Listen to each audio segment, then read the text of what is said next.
ईश्वर ने इस खूबसूरत धरती का निर्माण किया है जिसमें हर वस्तु, जीव निर्जीव सभी का अपना महत्व है।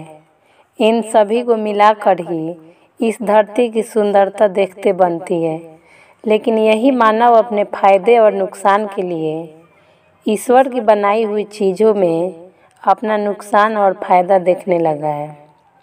ईश्वर की बनाई हुई ये खूबसूरत रचनाएं हम सभी के लिए आशीर्वाद के समान है। तो चलिए इसी सोच पर आधारित एक छोटी सी हिंदी कहानी यात्री और पेड़ की कहानी को जानते हैं, जिसमें ईश्वर के बनाए हुए रचना की महत्ता का पता चलता है। एक बार की बात है, गर्मियों बहुत जोरों से चल रही थी। चारों तरफ कड़ी धूप में निर्जन और सुनसान दिखाई पड़ता था। धरती कड़ी धूप से तप रही थी और इसी कड़ी धूप में दो यात्री यात्रा करते हुए आगे बढ़ते जा रहे थे। धूप और गर्मी के मारे उनका बुरा हाल था और कड़ी धूप से बचने का रास्ता भी ढूंढ रहे थे कि उन्हें थोड़ी दूर एक पेड़ दिखाई दिया, जिसे देखकर उन यात्रियों को थोड़ा दिलासा हुआ और वे तेजी से आगे बढ़ते हुए उस पेड़ के नीचे पहुंच गए और फिर अपने सामान नीचे रखकर पेड़ के नीचे से लेट गए और आराम करने लगे।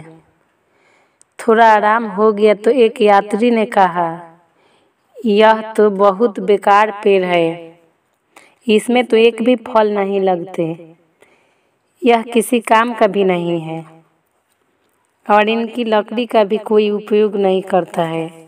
यह बात सुनकर दूसरे यात्री ने कहा, भले ही पेड़ पुराना और बूढ़ा हो गया है, लेकिन आप भी इस तपती धूप में लोगों को छांव देता है। यदि यह पेड़ नहीं होता तो आज हम लोग धूप और गर्मी से बेहाल भी हो सकते थे। लेकिन धन्य है यह वृक्ष जो हम लोगों को इतना काम आता है और फिर भी तुम इसकी बुराई करते हो। यह बात सुनकर उस व्यक्ति को समझ में आ गया है कि जरूरी नहीं कि पेड़ पर फल लगे तभी यह हमारे काम का हो सकता है। इसके अलावा भी हमें इन पेड़ों से कई फायदे होते हैं। ईश्वर की बनाई हुई रचनाओं का अपना महत्व है। कभी भी हमें इनको फायदे और नुकसान के नज़रियों से नहीं देखा जाना चाहिए और प्रकृति के यही आशीर्वाद हम सभी के लिए वरदान साबित होते हैं।